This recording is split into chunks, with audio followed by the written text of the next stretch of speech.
A few days ago, my friend broke down crying on his birthday stream because two people gave him TikTok universes, $500 each. And he has 60,000 followers now, a real community, and more importantly, people who care about him. And I've been there since the beginning. 5 years ago, he was streaming to 6 viewers, and he was depressed. And now he has what I want. And now I'm starting from zero. So let me tell you about the story of my friend. We met in my senior year of high school. We were both seniors. And he came up to me from the benches outside a football stadium one day. He came up to me. He said, "What's up?" And I said, "What's up?" And we had a conversation.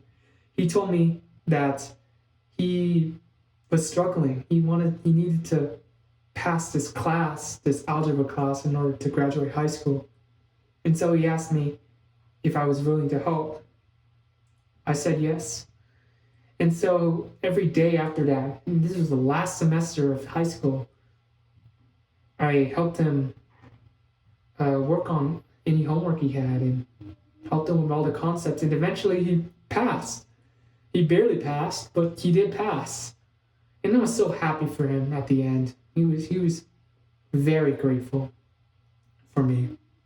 He hated school, but he had aspirations of becoming a gamer when he grew up. And he never shied away from that. And through this whole time, he was streaming almost every day, streaming Valorant and other games, Counter-Strike, things like that. But he had a very small following. He was streaming to 6 viewers, 10 viewers, those type of numbers. They were very small. And after he graduated, this is 4 years ago, he moved back to his hometown. And he was living in his parents' house, just like any other person would. Still streaming every day. But when he moved back, he acquired 2 jobs. He had one job from his parents' business and another job at this food shop. And he did both of them at the same time. And then when he got home from all this work, he would stream. And I can't imagine doing that almost every day. And through all that, he was only streaming to 6 viewers. And the next couple years, his mental got down as it wasn't working. He wasn't getting popular. He was streaming, but you could tell over time he was getting down on himself. He was borderline depressed. I mean, he asked people for help on that. And I got to see exactly how he felt. And one day in 2024, he regrouped and he said that he was going to go start something, do anything. And so he liked rap music, so he posted rap music reaction to videos, and he got one that got viral, that popped off. It got almost 2 million views, and he got 2,000 followers on his TikTok. By this time, he was transitioning to TikTok, and he used that momentum to make skits about just weird things. Let's put it like that. But he's got to do what he's got to do to make the money, you know. And he's still stream every day, but he didn't stream games. He streamed games, but with a more twist. You know, if you know about Oil Up, then you know about that. So I won't go deeper into that, but he did some things in order to get his followers, get more followers, get attention, and eventually he got more popular over time, and it was very quick. He really started locking in TikTok around July of 2024, and then by December, he basically got 100,000 followers, which is crazy. He wouldn't have never imagined it. I would have never imagined it. But he stuck in and he did it. And he joined a social media marketing agency, got a lot of new friends. He was living the life he dreamed of, doing all these events, hanging out with his friends, but now he had the money to back it up.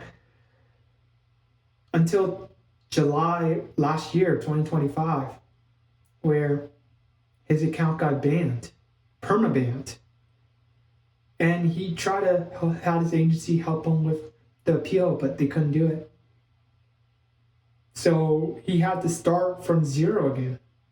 And I mean, if it was him 2-3 years prior, it would have been very hard for him to get over it. But especially on the platform that helped you get popular, and then now he had to start over again.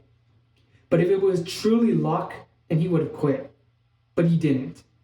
He stuck in, he still streamed every day. He still had that mindset that he could do it because he's done it before.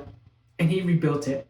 He rebuilt from zero, and now he has 60,000 followers in February 2025.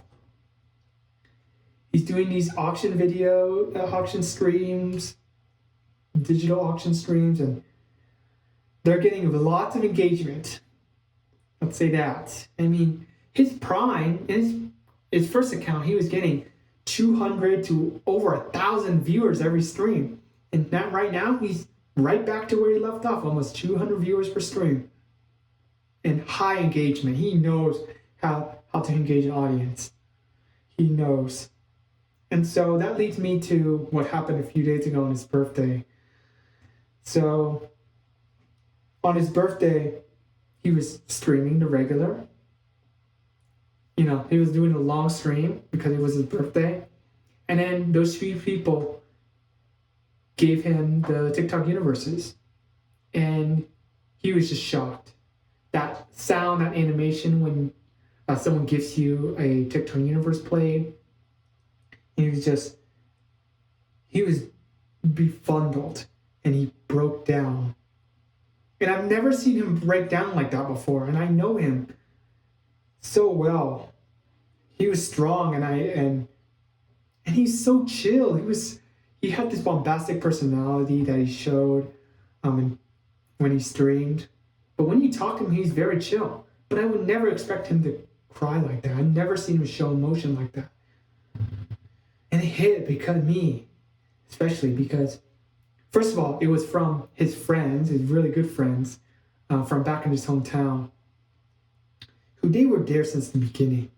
He were there for his struggles, his growth, and now, like, they gave him a gift of gratitude, and he was so grateful. And he broke down basically crying and all that. He tried to hide it, but you can tell. And it hit me too because I knew that I was a part of his growth. And that meant something to me too. And what I was feeling, it's like, yeah, I'm feeling like, yeah, I feel great. I felt happy for him that I was a part of it. I also felt a little jealous because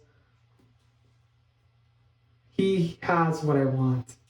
He had the fame, he had the life that he dreamed of, and that's what I want to do too. I feel lost because me and him, we don't talk too much anymore. We're still chill with each other, but we just don't talk too much anymore. And he has other friends now that he's closer with. And so I'm so happy for him, but if we were close friends, it would hit a lot different, let's say that. And then a sense of longing, like he was an underdog. The odds were stacked against him. And he could have easily just given up on social media. And he mentioned like he could have gone to community college and pursue something like graphic design. But he didn't. He stuck with it. He believed in something. And he went all in, and he's grateful. He's so grateful. And I'm so grateful for him. So happy for him. He was there for years, and now I realized I need to do the same thing. Can I stick out like he did? So what I've learned is that his story meant that success came after so many years of just failing and trying, and he was on the verge of giving up, really. And that permaban, seriously, not many people could come back from a permaban, especially your main source of income just going away like that. He rebuilt from scratch. He rebuilt from zero. He rebuilt from zero. And he showed up daily, even when almost no one was watching. He would stream at 1 a.m. He would stream almost all night. He would get like 4 to 5 hours of sleep and then go to his job to work. And then that breakthrough came from just grinding consistently. He didn't try to be perfect. And so that's what I want to instill into myself. I'm still early in the process. I got a couple subscribers, a little bit of views, but nothing really crazy. And my friend had 6 viewers for years before his breakthrough. And now it's time to write my story. And I don't know if I'll make it. I don't really know if I'll keep showing up when no one cares, but that's the test. Can I really keep showing up in year 2 even though I have 100 views? Or 100 subscribers? I mean, my friend proved it's possible. Now I have to find out if I can do it too. And so if you're in the early days as well, comment below. And maybe we'll figure out a plan together. Appreciate you all.